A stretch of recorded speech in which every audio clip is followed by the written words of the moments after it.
How to make sales. What's up? Welcome in here. Much love, Trav. We've got a little new baby sheep came into the world about 2 days ago. Delilah, it's her third lamb. And let me ask you, what would you do if you made full-time income from part-time work? You could do anything you want with your full-time.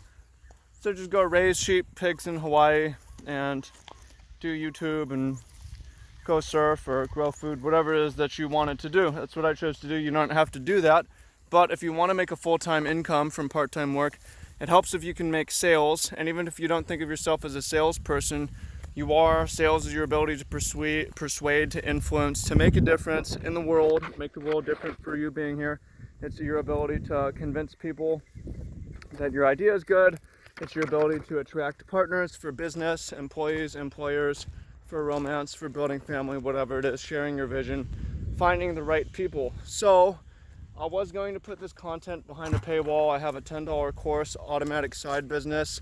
Some of you have gotten in there already, and we have a new group that's growing of Automatic Side Business hustlers. Like, we've got a life coach in there and a couple different coaches, people doing eBay reselling, drop shipping, stuff like that, which is pretty cool.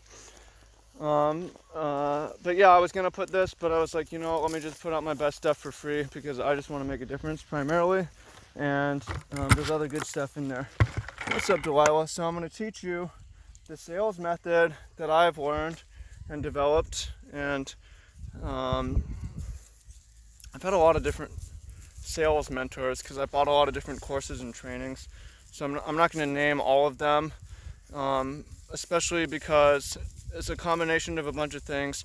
And the basic principle that I'm going to share with you is you have 3-factor qualifications on both sides. So for you, as the salesperson, the potential prospect, you're going to say no to them if they fail any of 3 conditions. You're going to be picky. You're also going to give the prospect a chance to say no to you 3 times in 3 different ways. So that way you get to choose people who choose you. That's a big thing. It's like you don't want to convince people who don't want it or don't need it or can't make use of it. So you want to give them chances to say no. If you want chances to say no. In life, you partner with someone, you want to choose someone who chooses you. In business, you want to choose someone who chooses you. In sales, you want to choose someone who chooses you, right? So whatever your service is, whatever niche you have, this is going to be awesome and help you with it. So if you're trying to you want to buy my service, I'm still going to say no to you on the sale for a big ticket coaching of some kind under 3 conditions. The first is, my service needs to serve your primary goal. You have to have a primary goal in line with my service. If not, I can't serve you. I can't really help you. I don't need your money, right? I just can't. We're not going to work together, right?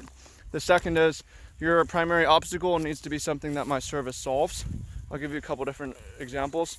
And the third is, you have to be actively taking action towards your goal. So 3 things. First is service. Your service should be helping people achieve a particular thing, whatever it is, moving them towards a pleasure point. No, Delilah, she always tries to get into this bucket. So maybe I have a service that's going to teach you how to build a side business. And so if you don't have a goal of building a side business and building a side income, then I'm not going to try to convince you. You didn't choose me, so I'm not going to choose you, right? And then 2, if your obstacle is like, oh, I'm broke, I don't have any money, I can't necessarily help you because you need to get out of the scarcity abundant. It's more of a time thing. If your obstacle is like, I don't really have time or the lifestyle that I want, I feel like I'm missing information, I'm not on the most efficient path, then yes, okay, I can help you.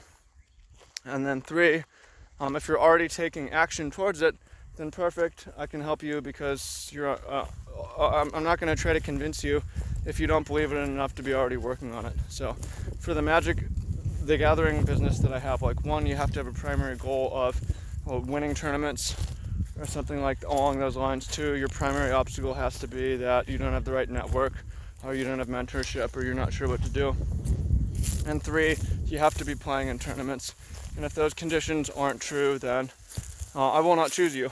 But on the other hand, I also want to give you 3 chances to choose me or not choose me. And this is all converging into the phone call, where the phone call goes really smooth. And like I said, back in the day, my sales rate hasn't been very good, but now it's above 50% in a reasonable sample. and I've done 5 straight. So I'm giving you 3 chances to say no as well. The first is, after you hear the pitch, you have to fill out a form. And a lot of people are going to say, no, I'm not going to fill out the form. Because the form is application to ask some long form questions. We're just going to ask those 3 questions as well, like what's your biggest goal, or do you have a goal in this? What's your primary obstacle in this?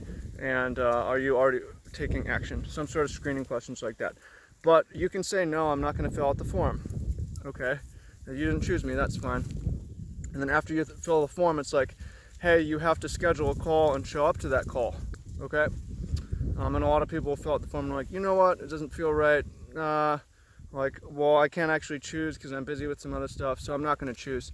And that's fine, because if it didn't matter to you, you're not going to schedule. If it didn't matter, you would. And the third thing is, the morning of the call, the call is scheduled in the daytime. It's like the day comes, okay, they schedule for the next day. Send a text message, say, hey, thanks for scheduling. I'm going to call you at the scheduled time. Please, before the call, review this information. And the information, there's a video which has a like breakdown of how the service works, features and benefits, like more in depth, and it has payment plans on there. Please review the plans, and then if you don't think you can do it, cancel, and I'll talk to you at the time. So what ends up happening is, like, here's the third qualification where they can say no to me, and a lot of people cancel the call. A lot of people or text back like, hey, I looked at it, I don't think I can afford it, sorry about that. In that case, the only time I spent was that 30 seconds text message in the morning, right? No, Delilah, she's getting the farm crop, right? So on their end, once we get to the phone call, it's like, I only got on the phone with you, because some people get through all those steps, but I still don't call them because they put down the wrong objective, they put down the wrong obstacle, they put down the wrong screening, they put down the wrong action, they're not taking action, whatever reason. So, like, I've had, for my magic thing, which is the main business that's been most successful for me, I've had 1,700 applicants, almost 1,800 now, which is a lot. 1,800, like 400 a year, more than one a day over 4 years leads. And then I've got on the phone, I don't know, I'd have to just estimate, I don't know, 500 maybe. 400 or 500. So I've been refining this, but the point is, like, so many of the people, I'm like, I'll look at that. I'm not going to try to convince you because I can't serve you, and if I did, I wouldn't get a good testimonial from you. You would quit. You would feel like your time, money was wasted, and you would leave a bad review. So I'm not going to try to help you because I don't think I can help you, right? And then also, there's a lot of people on the other side now that are like, they get all the way to the end and they're like, well, let me just cancel the call because I don't think I can afford it, so sorry about that, and it's all good. But when we get on the phone, we've already chosen each other at that point. Like, I chose to talk to you, I didn't have to. I'm like, hey, I didn't have to talk to you. I only talked to you because you passed for these 3 reasons. And 1,700 people have applied now, and I don't get on the phone with most of them.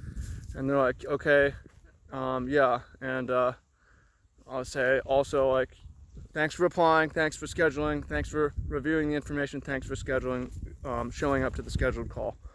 So, then it's basically just like, the sale is pretty much done at that point. I just review, and here's how to pay, and answer any questions, any last objections. Like, it's almost like, just get to coaching and help them choose a plan. Like, here's which plan would you like, when would you like to get started, let's just move into implementation at this point. So a lot of the time the call, they sign up right away and just start.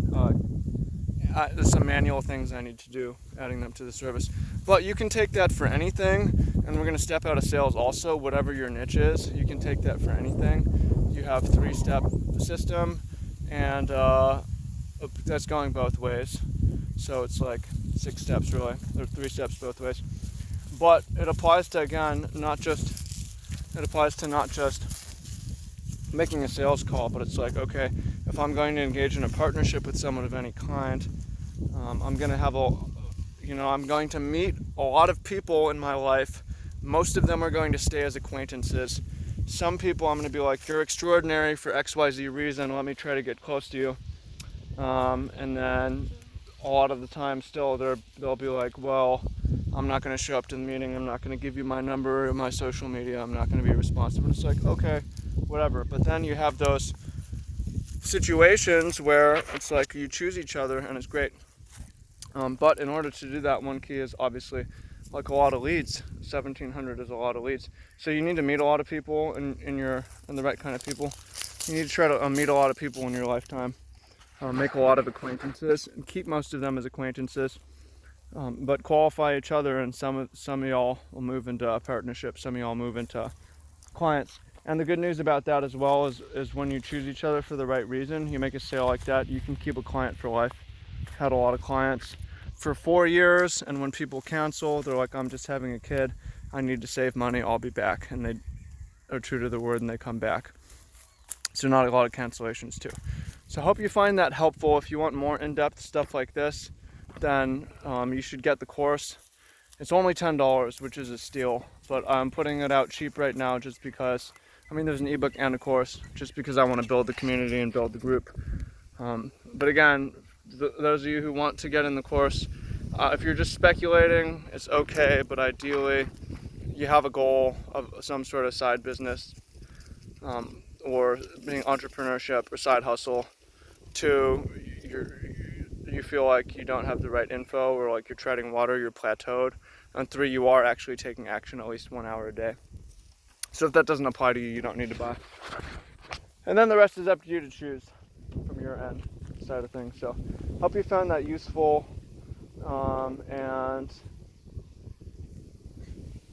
yeah, appreciate you, and I hope some of you are able to find financial freedom through that. And I started doing this, talking a lot recently about business and financial freedom, just because I realized for a lot of people, there's more loftier goals I want to do, like spread small scale agriculture, but I think a lot of people feel like they don't have the money. So if I can help be part of the money liberation movement, and then once some people are freed from money because they have their income sorted out, and then it's like we can help more people with, like, okay, here's how to set up chickens in your backyard, here's how to grow, transplant and grow collard greens in your backyard or in your small property. That's, to me, is I think I skipped steps here. So I do business, did magic, that's successful. Do business, once that's successful, teach farming. That would be the 3rd business. I tried fitness, but I felt like fitness was frustrating to me because the people who need the most help are the people who are not taking the action. So I'm trying to motivate people, and that's really hard to do. And it made me sad, and it wasn't that successful. Yeah, a lot of the time, the people who need the most help, you can't help. Like the people who have no money, you can't help them a lot of the time. People aren't taking action, you can't help them, and they're the ones that need the most help. And you help people who are already on the right path, and you get them there faster than they would have. So yeah, but it's not a charity, you can't help everyone.